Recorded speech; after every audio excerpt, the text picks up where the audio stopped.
Welcome to this episode of Another Man's Shoes. It is the final episode in our Season 1, and we are delighted to have on with us a great guest to take us to the end, Dean Stott. Dean is a former member of the British Army, having been one of the first guys to pass selection and serve with the Special Boat Service.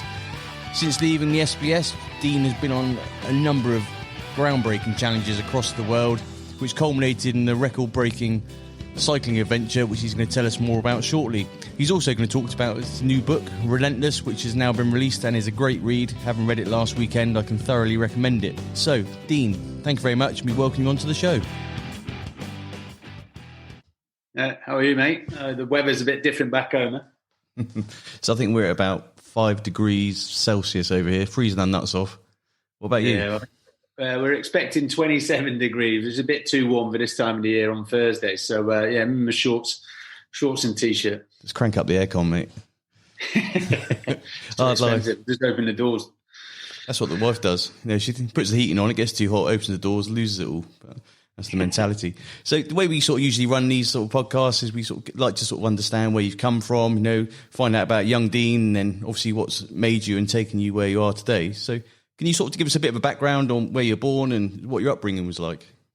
Yeah, so I was born in. I was actually born in an RAF base, RAF Rawton, which is just outside Swindon. And the reason for that was my old man was in the military. He was based in Tidworth in the Royal Engineers, and so that was the local hospital to us.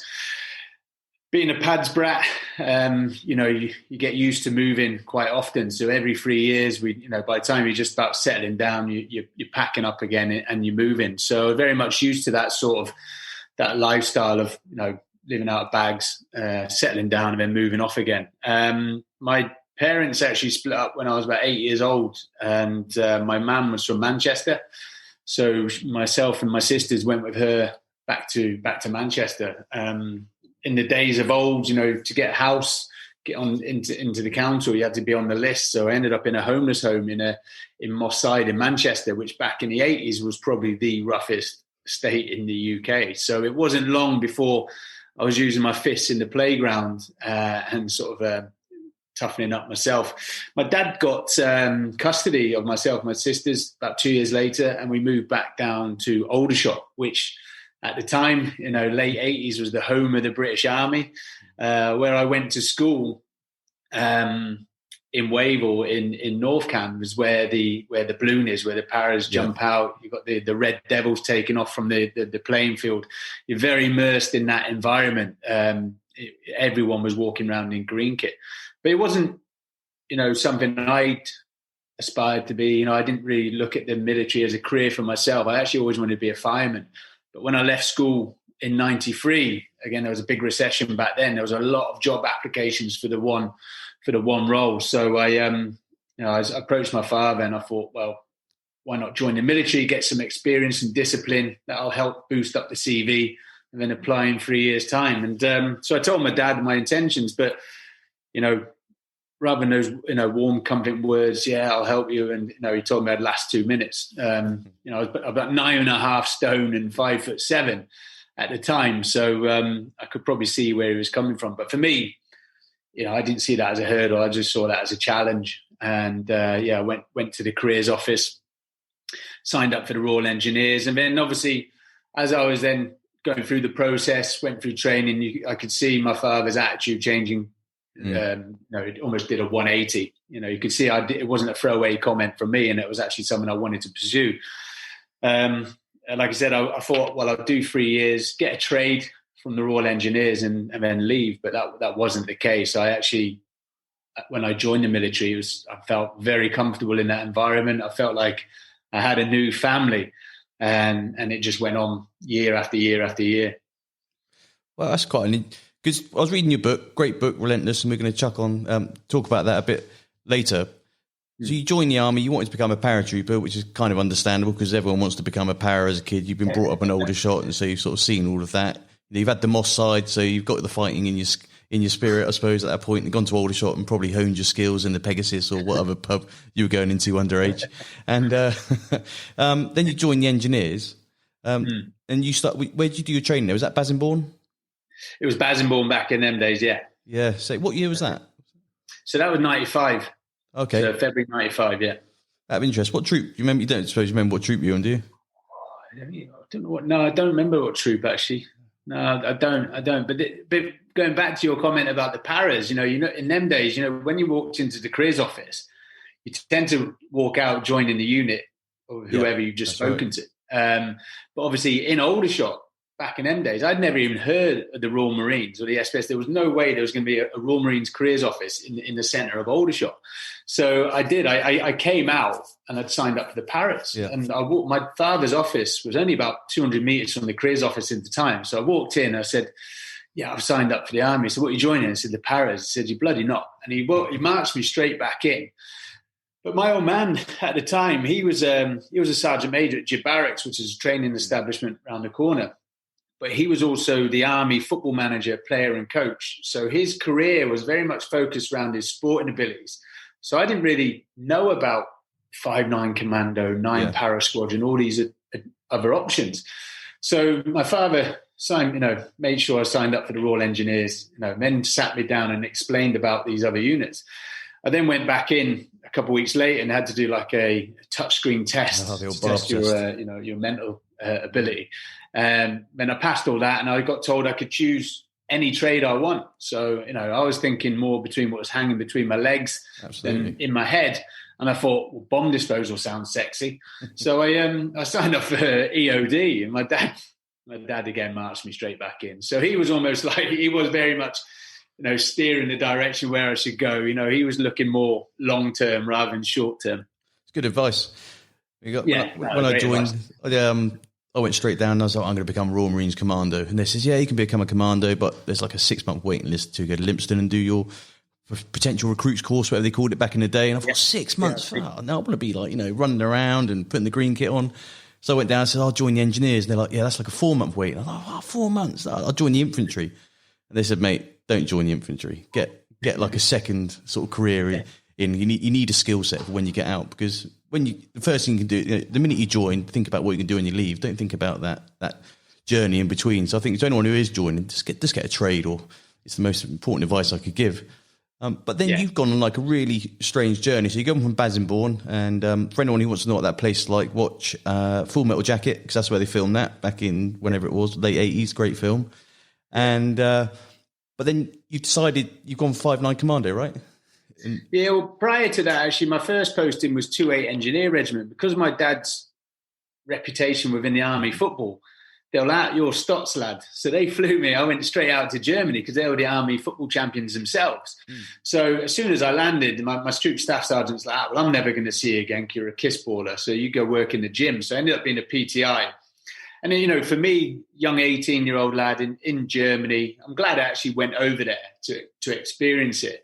But after a few months, you can almost see that my career was mirroring my father's. And I didn't want that. I wanted to carve my own path. So I applied for, the All-Arms Commando course. And then, went back to North Devon and did the beat up there and the All-Arms. So what was that like, the Commando course? Yeah, well, I ended up, from my Commando course, about 3.5 years later, I was an instructor on the Commando course. But when you're a young lad at 18, you still haven't fully developed. Your body's still growing. So I remember some of the hardest, people say what the hardest thing you've done in the military, some of the weighted carries on the All-Arms Commando course, I really found difficult. But that's just because I hadn't developed as an individual. So, the All-Arms Commando course is tested. But then, you then join your unit, join 5-9, and then you learn those other skill sets. I mean, 3 years later, you're a fully developed man. You go back and you're like, I don't know what the problem was, but everyone's at different stages in their careers on that course. You've got everything from senior NCOs, officers to young guys that have just come straight out of basic training. But it's a great course, and the difference from when I did my course to when I went back as an instructor was night and day. When I did my course, I could quite happily say I didn't learn anything. It was just about how fit you are. They wouldn't even let us wear our Gore-Tex. It wasn't a course that I learned anything on. I learned all that when I joined the unit. But when I went back, it was all about, yes, you still got to reach those commando test physical bits, but, you need to teach them. They need to learn Yeah. So that was quite good to see.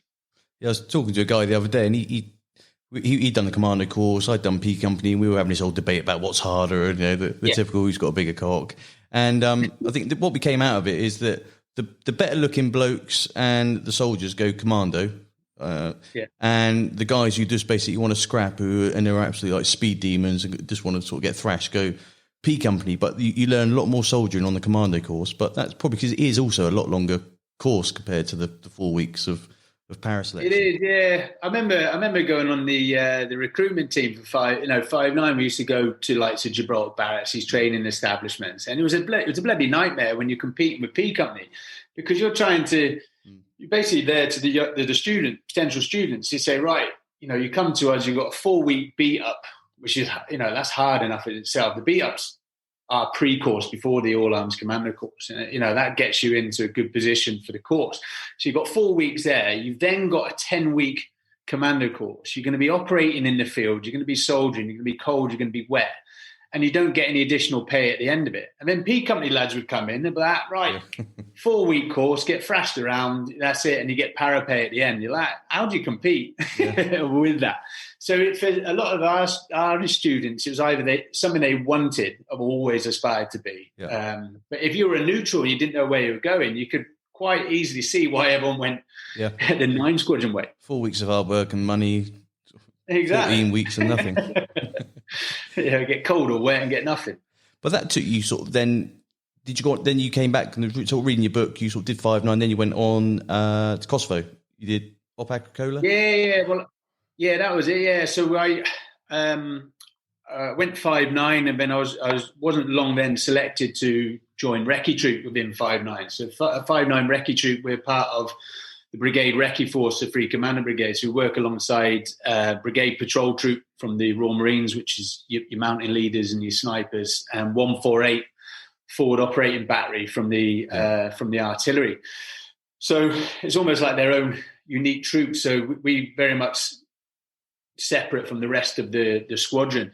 So the 5'9" were on tour in Bosnia, and Brigade Recce, we went to Kosovo. And at the time, it was the first operational tour for Recce Troops since the Falklands. Yeah. So that whole period there, is quite a big time, for 18 years. Yeah, was that 99, was it? It was 99, yeah. Yeah, I remember blokes. Yeah. We were on P Company at the time, it was April, and guys were getting pulled off to get taken out to Kosovo. And really? Talking to a few of them, unfortunately I wasn't one of them because I'd much rather have been there than getting thrashed. But the blokes were saying it was a hell of a tour. When they went in, some of the stuff they were seeing, and it was like nothing they'd done previous to that. It was great. It was a great tour, but also, up until then, the last sort of operationals that the Green Army would have seen would have been the Gulf War in 91. Yeah. There was that lull. We had Northern Ireland and things like that. So for UK forces, everyone was so excited that, right, we're actually putting our training into action here. And so Kosovo was great. And, for us as well, being Arctic trained, we were there over the winter as well. So working in the snow in OPs as well. So literally putting everything that we trained to do into practice. Yeah, and that's probably one of the only countries in recent years, all these conflicts we've gone on, that's turned into a bit of a success story. Croatia and all the surrounding countries now are beautiful places. Yeah, beautiful places. That I say, and everyone, we talk to the likes of Afghanistan and Iraq. They're all beautiful places. It's just what you see on the TV. You don't see what we're seeing on the ground as well. So true. Well, yeah, there's just that little sort of snapshot that the media want to proceed and give us. But so you came back from there and you did a few other things, and then I suppose, was this a bit of a turning point in your career? Because originally you only wanted to do 3 years, and then by this point you've been in for longer than that. Yeah, I think the Commando course itself was my turning point quite early. Although I did have a little glitch before that between Germany and 5'9", I spent a period of time, 56 days in Her Majesty's Colchester prison. So, I remember my father saying, "That's it, your career's all messed up." I did it when I was young. I learned from it. Just got into trouble fighting, and but from when I came out of there and went to 5'9", I remember seeing the admin officer, and he just ripped up my report from Colchester Prison, said "new start." So that for me was my start point, my baseline for my career in the army. But I was very fortunate at 5'9". Normally you do a tour there, but going from 5'9" to recce troop was actually classed as a posting. So I've almost then started my time at 5'9" again. And then we used to always send an instructor on the all arms course, which was also classed as a posting, although you're still attached to the unit. So I did a year there, then came back to 5'9" recce. So in the end, I did 8 years. I went from sapper to sergeant in recce troop, which was unheard of. That's quick. Yeah, it was unheard of. And I remember my sergeant major said, right, you need to leave, to be able to progress in your career.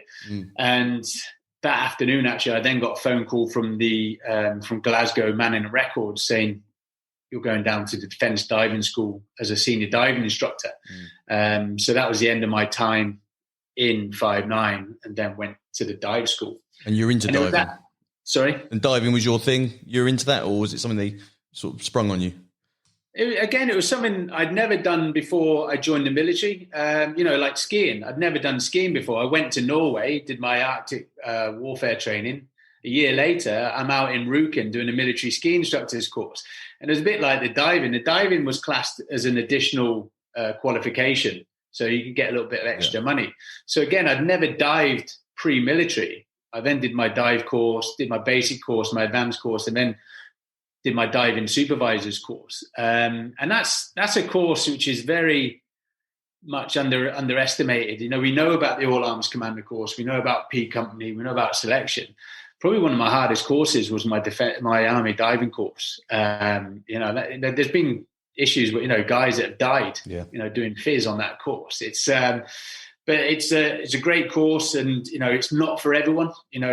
It's an alien environment being underwater, especially if you've got nil visibility. But that then put me in good stead going forward to the SBS, because that was where I was most comfortable. As a young child, I enjoyed surfing. I enjoyed diving. I'm very comfortable in that environment, whereas others may find it a bit difficult.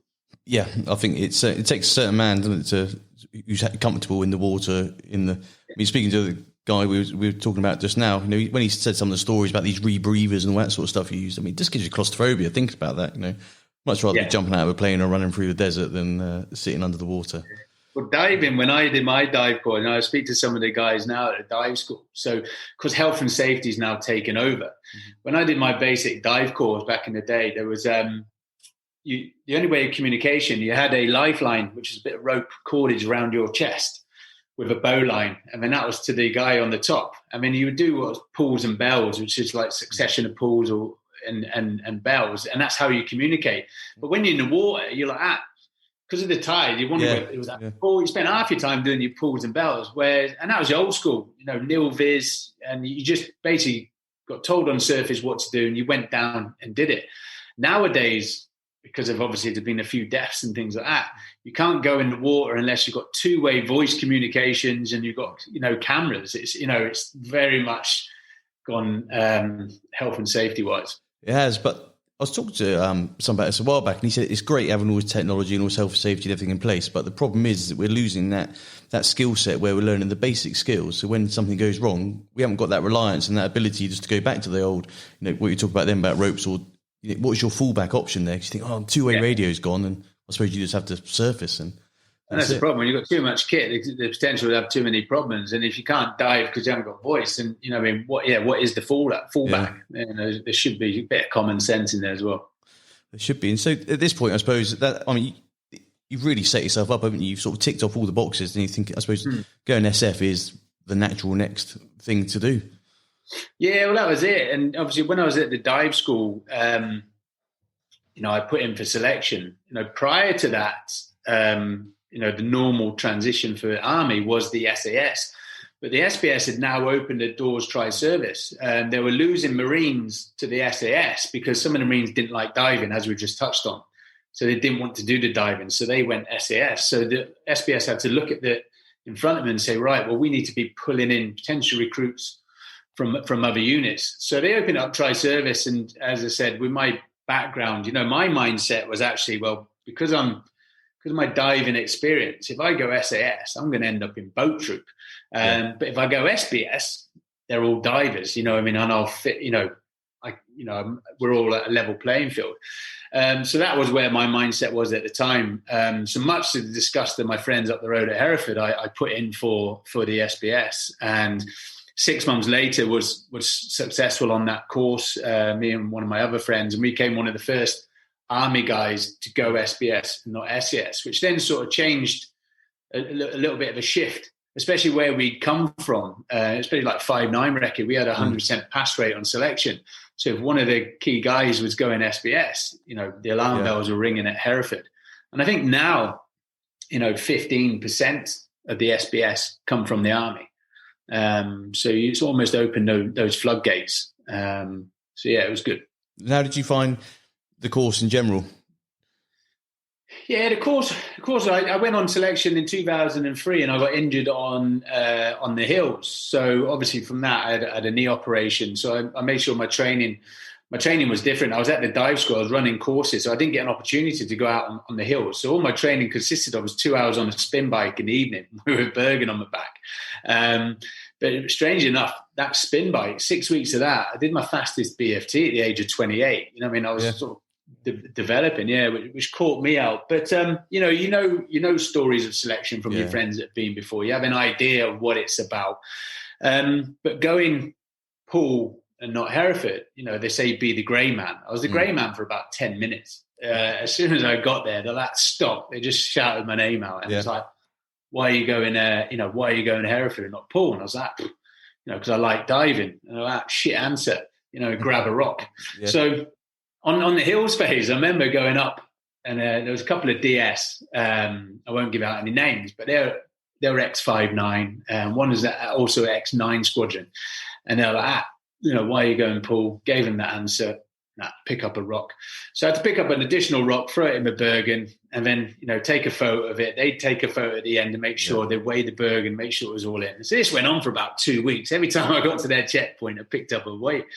So I was like, I'm not having this. So I went away that weekend, the weekend off, and I just went online, Google, Bournemouth Beach heat wave, and there's like double page spread from the Sun newspaper, like topless women. So I just printed that off, laminated it, and stuck it in the other map pocket.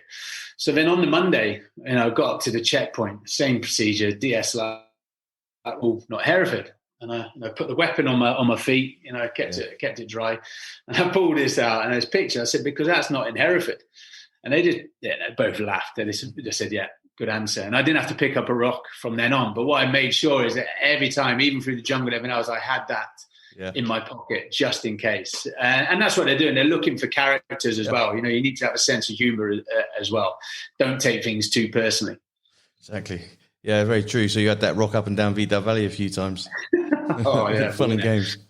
So how long, so you finish, because I suppose the traditional route that most people know about, you finish selection, you become a badge member of 2-2, but that's not really where the journey ends when you go an SB, because you've got to go off and play in your boats and do sort of the continuation. Yeah, that's it. Yeah, so you think 6 months and you go join your unit, that's it, all singing and dancing. Is that right? There's a blue tracksuit, and you've got another 3 months training. So you do your SF boat course, and then your dive course as well. So that's another three months training before you then finally go join your Sabre squadrons. So if you had have failed the boat course, I suppose you revert to being a badge member of 2-2? Does it work that way? I think that's what the score was in days of old, but I didn't really know anyone who failed their boat course. I think it was more the dive course. But I think sort of the approach had changed when I got there, because there was actually some guys who couldn't dive anyway. There was, again, not giving names, a friend of mine had a head injury through playing rugby. So he can't dive. So there's no point in sending him to Hereford, because he's still a great operator. He just can't do that one insertion skill, so he'll then do something else. They're a bit more grown up about it. Yeah, I mean, we're not going to touch too much more on the SF side because of the usual sort of restrictions, but got some good ops in, bit of door kicking. Yeah, I was very fortunate. I was lucky that we joined in the height of the war on terror. I was very fortunate to do the first ever operational jump for pool, did numerous operational jumps, dives. I was literally ticking all the boxes. And so for me, it was a great time to join. Even speaking to some of my friends who are still in now, they still reflect on that era. It's changed a lot since then. And so I'm very fortunate that I experienced that. Yeah, a lot of the guys that you speak to now are in. I mean, they're going out to have a few jollies still and everything, but I think that probably 05, 06 when the real shooting sort of all started, in Afghan through to probably 2012. I mean, what a period. There was some great ops on there. Yeah, there was great ops. Yeah, and then obviously, unfortunately, I got injured in 10. Was that the parachuting incident? That's the parachute accident. Yeah, so we're on the pre-deployment training to go. We'll literally go back out Afghan in 2 weeks' time. So we're out in Oman doing PDT, and we were already hey-ho drunk anyway, and trained anyway from the previous tours. And Sam A was like, well, just go up, do some fun jumps. And there's no such thing as fun jumps when you're in the military. Yeah. So I think it was like the third or fourth jump of the day. Just a routine jump, exit the aircraft. Normally I like to be number one, and I like to frog it. And I remember my TSM was like, right, you get in the middle. So I got in the middle of the stick. And as I exit the aircraft, my leg got caught up in the line above my head. And unlike Halo, where you're free falling, you're clear of lines, this is a static line still attached to the aircraft. So my leg got caught up in the line. So I'm trying to kick it out in time before the parachute opens. Couldn't kick it out in time. Leg gets pulled up over my head and to the right. Jeez. And straight away, thankfully my leg did release. But straight away, that instant pain, that sick feeling, I knew I'd done some serious damage. So I was throwing up because of the pain.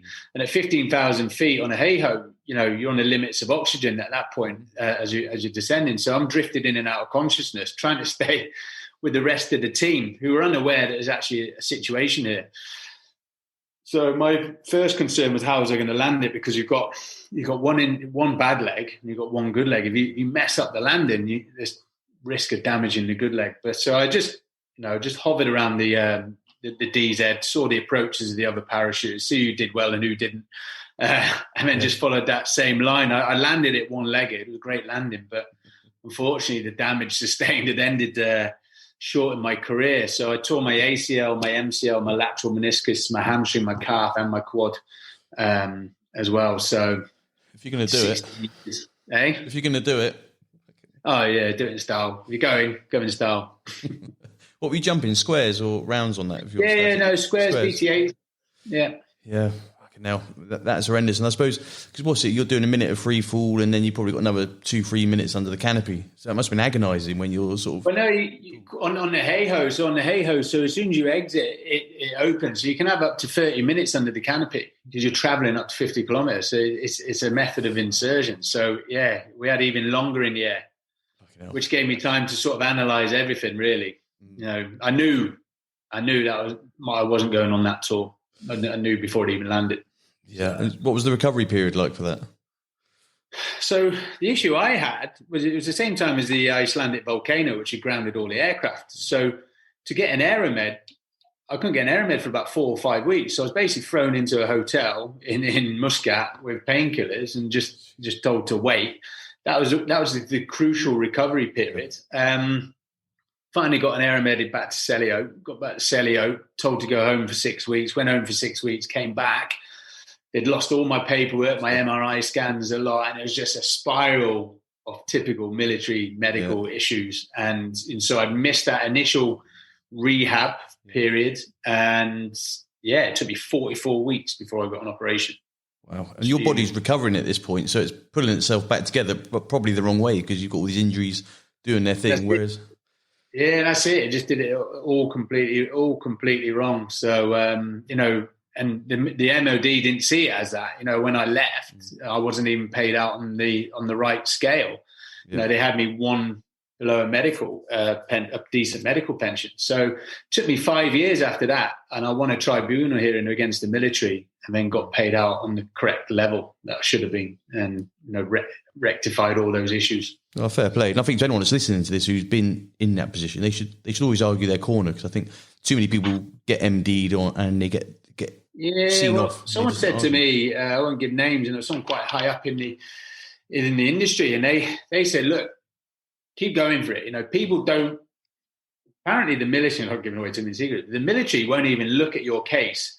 So you appeal it. It gets refused. You can then appeal it again. It gets refused a second time. 80% of people that I'm just going to give up on this. It's not until the third one that they actually open your case up. And the majority of people would have dropped off at that stage. Yeah, just trying to sift you out. Yeah, and for me, I was that. Well, I've got nothing to lose. I'm still quite young, and I'm talking about later on for my pension.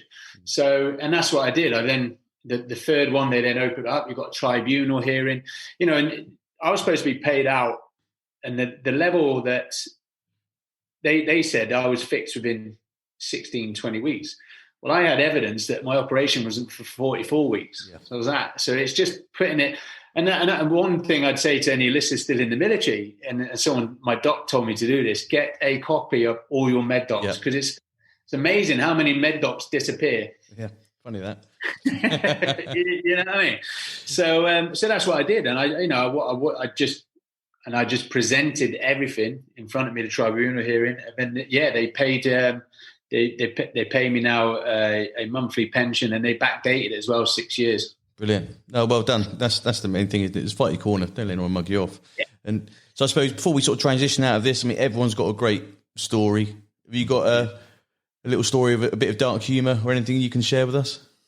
Oof, dark humour. I'm trying to think. You caught me out there. I'll have to think. I know. I didn't think about that. Think about it. Come back. We'll edit one in. Humor. It just depends how dark it goes. No, I don't know. I know, mate. That's the problem. We a couple of guys go on and told a few. I'm like, I'm gonna have to edit that out. Like, people just will not get that. Well, that's the thing. That's one of the ethoses of special forces is humour. But I sometimes say, especially when guys and girls are transitioning, that that humour belongs in a certain environment. Don't take it into the corporate world, because they just won't get it. They don't understand it. Yeah, a lot of guys get caught out with that, and then they don't understand. But when you're out, you're out. That's it. You can't take that old mentality. One thing I noticed as well is that the military, as you touched on before, you're already thinking about your exit. So everything you learn in the military gets you into that starting point for when you leave. And there's so many, a lot of people underestimate their abilities. Well, I haven't got a degree, I haven't got this, I haven't got that. There's so many skill sets you learn. I've touched on ski instructor, dive instructor, being able to talk in a large audience. These sort of skill sets, having a positive mindset. There's all this, but a lot of people, when they get out, they'll blame, and I was guilty of this myself. Thankfully, my wife's very entrepreneurial, and she brought me down to the ground. I was blaming everyone else, but me. I was at civvies, they don't understand, they're always late, all this lot. When in fact, there's actually nothing wrong with this community. That's normal. It's us that are unique, and we need to fit into that world. And that's where some people struggle, humor and things like that. You can't say that. As soon as you understand that, we're unique and that belongs in a certain place. Keep it in the other room. Yeah, keep it in the other room. But they don't need to fit in our world. We need to try and fit into their world as well. No, that's true. So when you left, going through the book, you obviously at this point you start to have. You having a young family now. You have your first child around this point? Yeah, my wife was 8 months pregnant when I stepped out the camp gates. So I hadn't done any sort of resettlement because it just been rushed. So sort of natural progression, without sounding like Liam Neeson, is the private security industry. And, for me, I wanted to find a niche within the industry. We talked about some mutual friends we have. They had their maritime security companies. Yeah. I didn't want to sort of be competing with that. My wife's from Aberdeen, so I moved back to Scotland. But thankfully, within 48 hours of leaving the camp gates, I got a phone call to help set up the DFID project, Department for Industry Development, which is part of the British Embassy during the Arab Spring. And I was out in Libya. Gaddafi was still in control of Tripoli. Everyone was forming up in Benghazi. Soon identified, that the Libyans didn't want it being another Afghan in Iraq. Westerns coming in, taking over and just leaving a mess. They didn't want private security companies all walking around with weapons. Yeah. So I flew home 2 weeks later. My wife gave birth to our daughter, and I flew back in. And that was a big eye-opener for me, because normally in the military, you wouldn't be flown home. You know what I mean? I thought, it's a world. And they say they're flying you home, they're flying you home. Came back in, and a lot of these large security companies, these big, were charging six-figure sums for crisis management and evacuation plans. And actually, when you scrape the surface, there was nothing in place. So I took it upon myself there was a huge proliferation of weapons at the time in Libya. And I thought, this isn't going to be, they're not going to be here forever.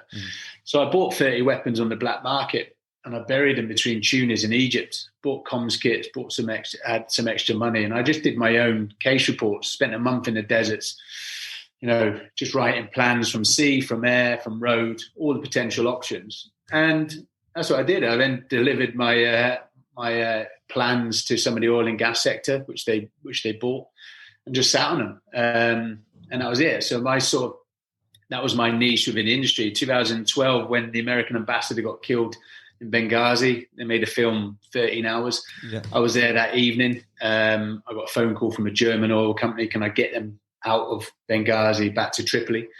So I did. I got them back through safe houses that I had. I had a dark corridor all the way back to Tripoli. Because of the success of that, 2 years later, I was out in Brazil covering the World Cup. So in the security sector, I also decided to work ad hoc. I didn't want to work solely for a company and do, rotations and things like that. I wanted to broaden my sort of opportunities and literally learn as much as I could about the sector. So I was on ad hoc. So one day you get a phone call, take the UAE royal family super yacht from Barcelona and Maldives. Next phone call, you're in Yemen. Next phone call, you're in Brazil covering the World Cup. So that's very much how I was operating. And I got the phone call when I was in Brazil saying that the Canadian embassy was stuck in Libya. It's now the Tripoli war. Brits, Italians, and American embassies all shut and gone, but the Canadians were stuck behind. So they rang me up and said, your name has come up. Any chance you can assist? So I flew back in, sat down with their military team. They had 18 military guys and girls and 4 diplomats. And I, single-handedly evacuated them. Me and my fixer got them safely from Tripoli to Tunis. It sounds very, sexy, sounds very Hollywood.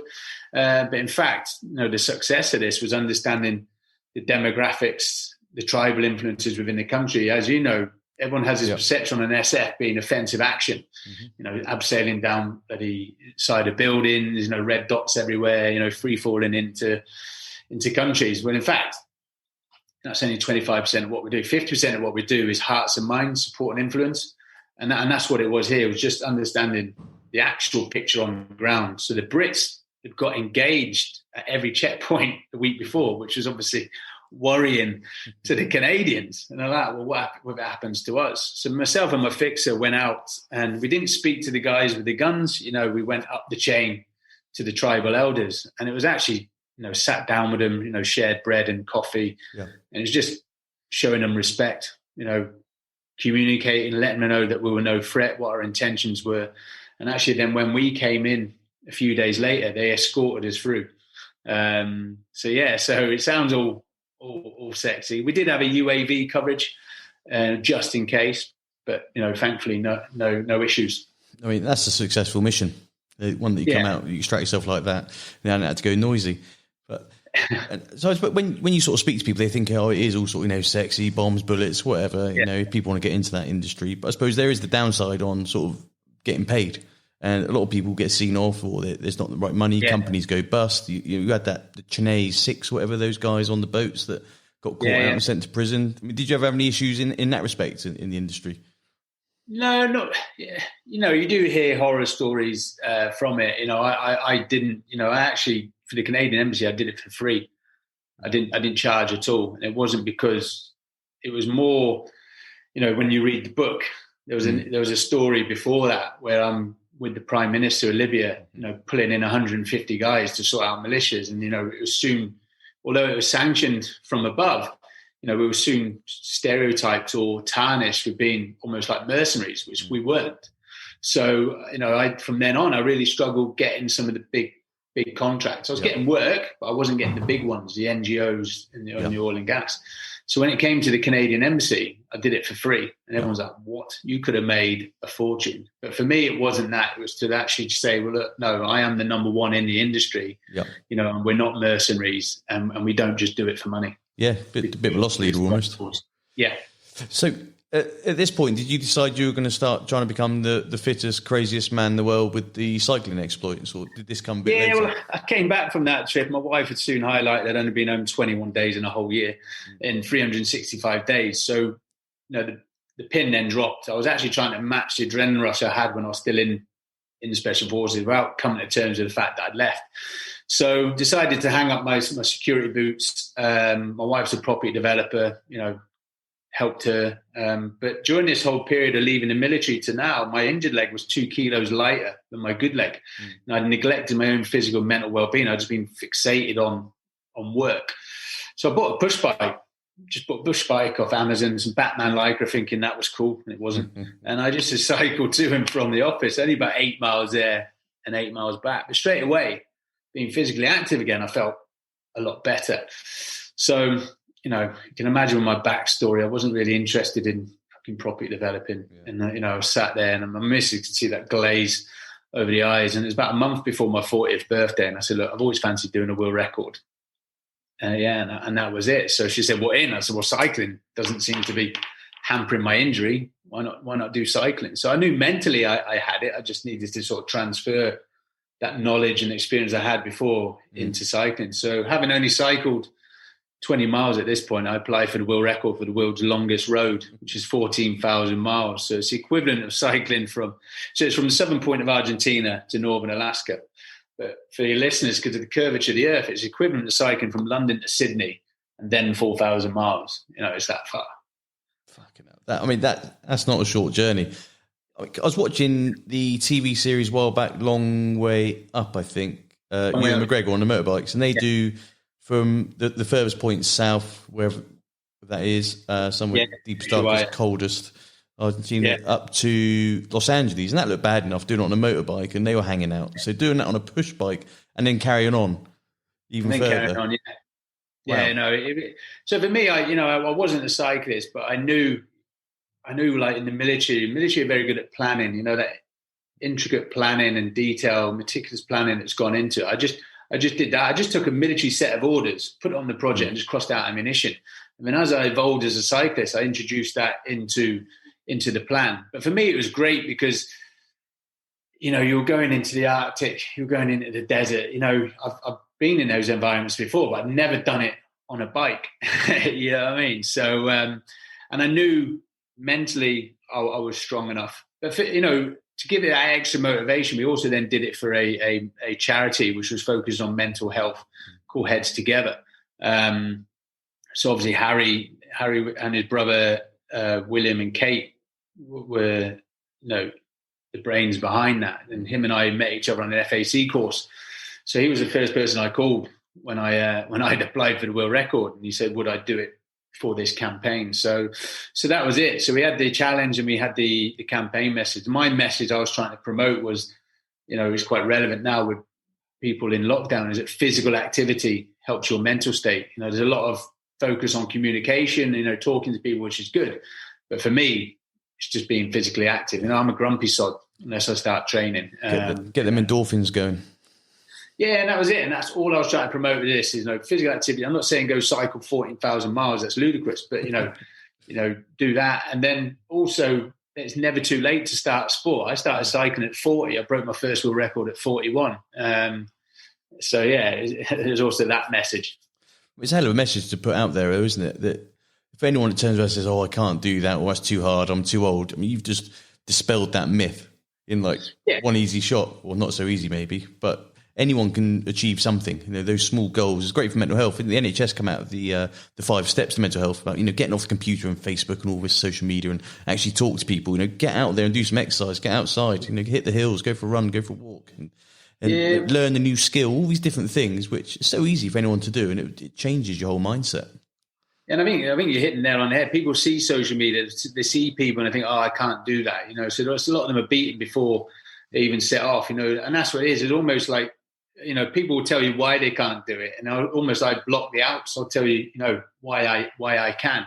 And I get it. My sponsorship marketing team did a SWOT analysis, and the only weakness that came back was my arrogance towards the cycling community, which I just took as a strength. But it's true. You see some of these cycling clubs and they're like, they look like extras out of Star Wars with all their kit. And in fact, you strip it all down. it's just an individual. And it's almost dispelling that myth as well. You know, these people aren't superhuman. They're just normal human beings, just kitted up. Exactly. Well, they got all the money. I did a little ride a while back, and we were going to cycle from the South Island of New Zealand all the way to North Island this a couple of years ago. So we sort of went out and did that. And similar to you, I'd never really been on a bike, don't really enjoy it, and I look crap in Lycra.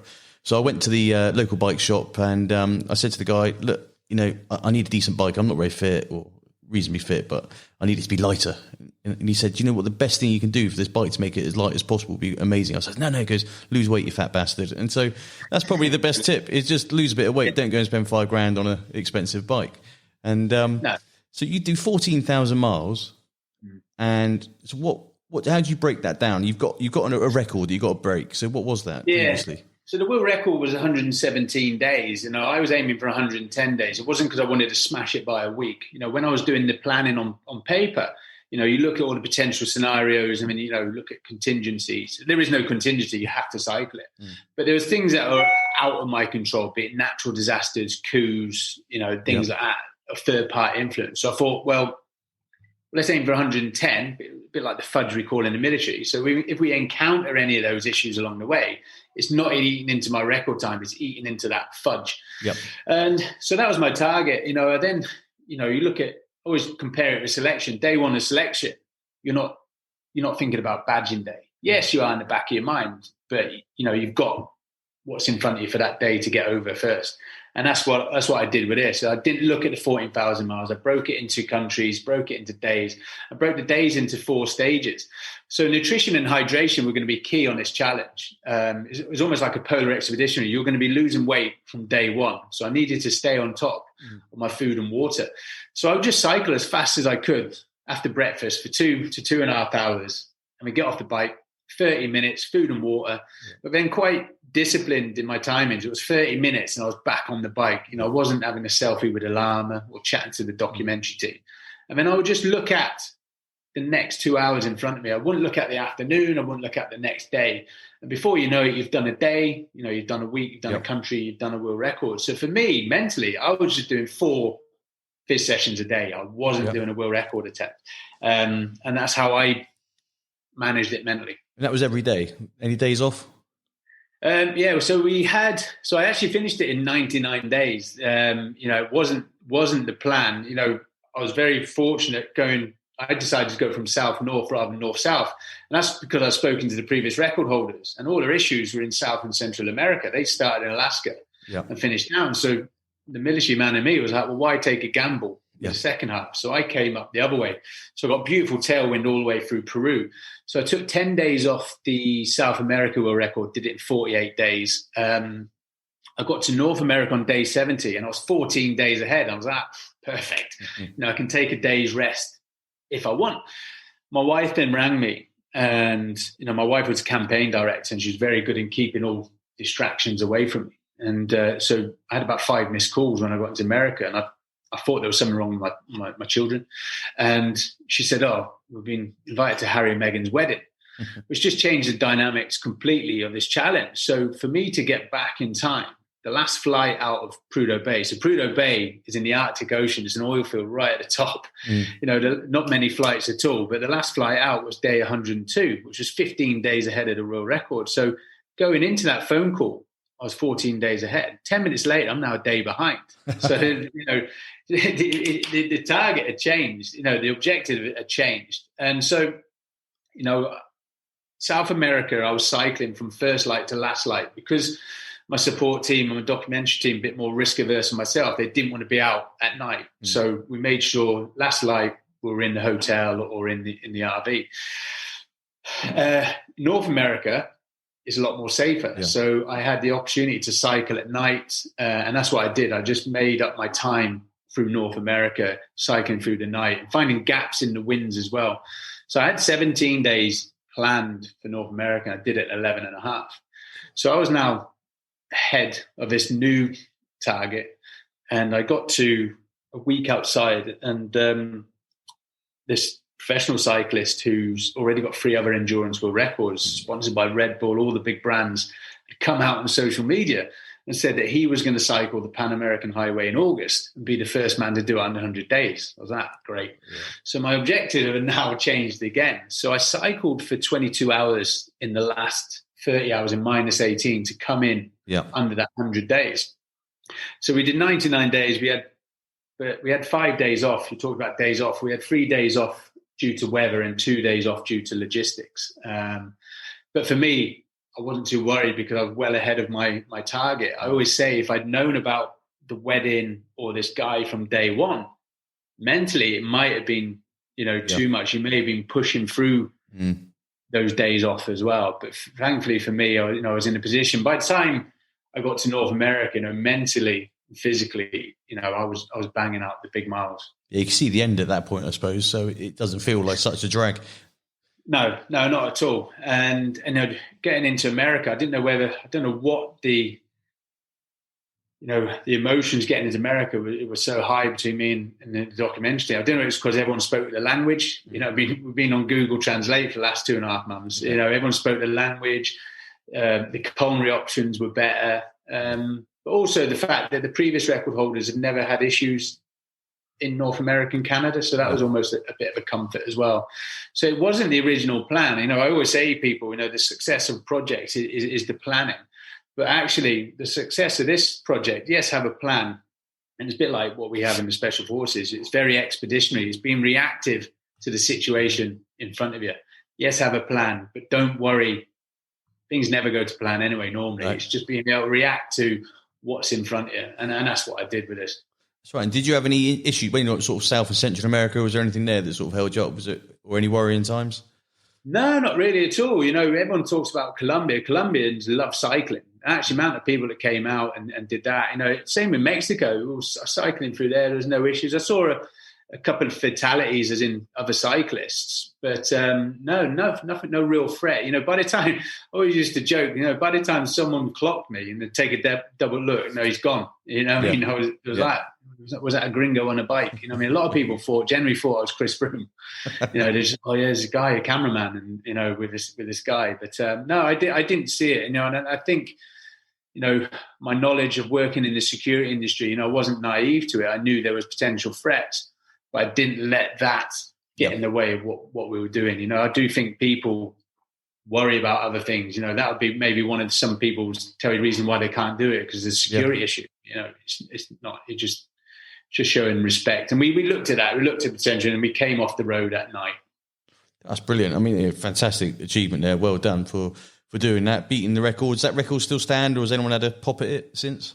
No, yeah. So the guy did beat my world record. I did meet him, however, in Austria. He's an Austrian guy, and I cycled with him and his fiance, and he did say, he was under so much pressure because his sponsors, Red Bull, all these, I think his Austrian triathlon team, they said, well, you better do it because this 41-year-old guy who's never cycled before has just smashed it on the 100 day. But, what the comfort was for me, records are there for people to try and break. Yeah. What was comforting to me is actually he watched my route and followed it exactly. He did north-south. For him, he could get a vehicle all the way from top to bottom. We had to change vehicles the other way. But, if I was to do it again now, there'd be different scenarios, different weathers, you know what I mean? So I was glad that it was a comfort to know that he chose my route. And, but yeah, I think for him, really put him under pressure. Whereas for me, I'm not a cyclist. I've enjoyed it. I've dipped my toe in it, and I'll do something else. That's brilliant. Yeah, I think that Lycra scene, it's not for everyone. My wife didn't marry me because I look like Chris Froome. That's what I always say. I need to get the upper body up again. Well, so you did it for charity. You said that you raised an astronomical amount of money for them. Yeah, raised over 900, just short of 930 grand. We raised for them, which is amazing. That was the proudest moment, really, is seeing where that money was going as well. Yeah. Some of that was military charities as well. So it's a broad spectrum from postnatal depression, young children, teenagers, all the way through. And you've raised a huge amount of money. You've been in the Special Forces. You've just gone to smash world records. You've done a multitude of other things. And then you think, I'm not going to sit down. I'm probably a bit bored. I'm going to smash out a book. So you become an author. Yeah, well, I didn't see, I did this so I wasn't, burying weapons in the middle of the desert and smuggling people across borders. I didn't see it as an opportunity in guest speaking or a book or even future challenges. It was just so I wasn't taking those risks. So we weren't really ready when we came back. We had no website. We didn't have anything like that. So I then got introduced to a publisher, and they just loved the story. They're like, what a great story! It should be a book. It's been pushed in front of a few people about maybe is it a movie? But it's one of them ones. If you didn't realise it was non-fiction, it just doesn't make sense. What, this guy's done this. Well, then he decided to, you know what I mean? So yeah, very fortunate the book, and pleased, something, a bit of a legacy. People can hear the story. But then, the first question, and probably the question you ask, what's next? Everyone says, what is next? And it's like, well, I've cycled the world's longest road, but what's unique to me to other challengers out there? I'm not a cyclist, I'm not a rock climber, a mountaineer. So I'll take a sport or discipline I've never really done before and find the biggest challenge. So the plan is to kayak the River Nile, which has never been done before, from source to sea. That's the next challenge. I've spent a bit of time in a klepper, on my boat course, just to show you how annoying and frustrating it is. But never done it sport-wise. Well, at least the sports ones will be a bit lighter than those kleppers. They're not the greatest things to be paddling around in. Exactly, yeah. But it has its own issues, and got the crops, the hippos, the civil war in South Sudan. It's going to be a great challenge. And unlike the other challenge, there is no target. No one's ever done it before, so you're setting records. Setting records yourself, yeah. Yeah, and you've got crocs and hippos to look after. I mean, the hippo, what is that, the most dangerous animal in Africa? Yeah, well, they always say don't get in between the mother and the baby. That's all. Was that? Well, how do you know which one the mother and baby is when you're just seeing ears sticking out of the water? So, but for me on that challenge, that's where, again, that local intelligence, local fishermen, they'll know where they tend to bathe and lay up. Exactly. I think that's the biggest thing, isn't it? Use local intelligence. Use the guys that are on the ground there. They know the stuff. They know where to take you, where to lead you, or tell you not to go. And so, sort of going back, so your book, Relentless, it's coming out next month in the States. It's available in the UK now on... I bought it this weekend on Amazon. There's a hardback and a soft copy. I bought the soft one because it's cheaper, but the hardback one would look better on the bookshelf. I read it over the weekend. Great read. Really enjoyed it. And it's actually one of the first podcasts I've prepared for. And I really enjoyed it. I'm actually going to properly read it again and then take it all on board rather than trying to smash it out in 24 hours. You said you might have a film, or there was talk about it, so we don't know if that's going to happen. But for the vanity side of it, who would play you if you had the choice? I don't know. I think Jason Statham needed to go in the gym if he wanted to sort of play me. It'd have to be some sort of golden individual. Yeah, he's quite short, though, Jason Statham. He's like 5'6" or something. Yeah, Vin Diesel need to go and start pumping up some weights. I don't know. Yeah, maybe not Brad Pitt. Too old these days. So you're in the States. Is there anywhere you're trying to sort of push the book out there? Is there a particular target audience? So we came out here, obviously the Nile was the next project. The Wilds paused because of COVID. So, we like to keep pushing forward. We just saw an opportunity to come over now, get set up. One of the feedbacks on the book is you are one of the security experts in the world. So why not? Why are you still not in the industry? So I'll be doing both. The book's going to be launched here in USA and Canada. So Amazon, Barnes and Noble, Target, all the big areas. Got a few big podcasts coming up, a few big media, PR coming to promote that book. And then obviously focus on the Nile Challenge as well. The guest speaking, that's all still going. And obviously there's a couple other media projects I can't really allude to at the moment. But in the background, very much, working with some of the big ultra high net worth families, just keeping an eye on them, protecting them during these times. So, juggling a few things at the moment. But for me, it was the key one was that yin and yang, that balance between work and lifestyle. My daughter's 9 and my son's 4. So they're at a good age that we could come over now and get themselves set up. So, yeah. What a great place to grow up. Yeah. There's worse places. Yeah. You grew up in Aldershot. They got America. Not bad. Disney for the weekend kids. Yeah, no, yeah. Well, Disneyland's only 15 minutes away. It's just shut. That's all. Gosh, bloody COVID, eh? And so as we'll finish off, it's obviously been great having you on the show. Really enjoyed listening to your journey. If people want to listen more, where can they go and find out about Dean Stott? Yeah, so just designed a new website. Actually, it's www.deanstott.com. Obviously, a lot of stuff will be updated on there as and when. I'm on Instagram and Facebook and Twitter at Dean Stott SBS. Fantastic. And obviously, you mentioned a documentary. Is that something that people can watch on your ride? Yeah, so we're just we've got all the footage now from the documentary. It was one of them ones. It was almost like, what was the story you're trying to tell? So now it's marinated a bit, and there's a little bit more we can add to the story. You know, since obviously finishing, then we'll look at pushing that out. You know, we're in a great position at the moment in the fact that you know, broadcasters are short of material. We've now got some material for them, so we're just looking at that now. I mean, how that will align with the book launch here, and then with the Nile as well. Great stuff. And I mean, best of luck with all of that. I think watching that documentary is going to be great. There's obviously going to be a part 2 with the Nile and how to avoid the hippos. And that's not a nightclub for the blokes out there listening. And, you know, hopefully there'll be sort of like stage 3, stage 4 and plenty of other challenges. You know, you're young, you've got the time in your hands. You know, yeah, Everest. Yeah, see what's next after that. And always have to have a purpose or something to aim for anyway. Fantastic. Well, appreciate your time coming on today onto Another Man's Shoes. It's been great listening to your journey. Thanks very much. Thanks for having me. No, appreciate it. Well, what a great episode that was to finish the end of season 1. Really enjoyed recording it, and a fantastic journey. I mean, I don't think I can say much other than what a life he's led, and he's only halfway around it. So I can't wait to see what he gets up to in the future. And if anyone else wants to follow Dean and see where he goes or make contact with him, why don't you head over to Instagram? He's on there. His username is Dean Stott. You can find him, a little blue tick next to his name, or over to his website at deanstott.com. So that was Dean. That was the end of season 1 of Another Man's Shoes. But what I can say is we're coming back for season 2 shortly. We're lining up the guests. We've got a great theme going on. We're going on for explorers and adventurers for season 2, and we've got some brilliant guys lined up to tell us about where they've been. So keep following us. Head over to Facebook, join the Facebook group of Another Man's Shoes. Search for us, we'll let you in. On Instagram, we're obviously on Another Man's Shoes. If you're listening to us on iTunes, please press like, you know, give us a star rating, a bit of feedback, it all helps. But for now, that's the end of another episode of Another Man's Shoes. See you for season 2.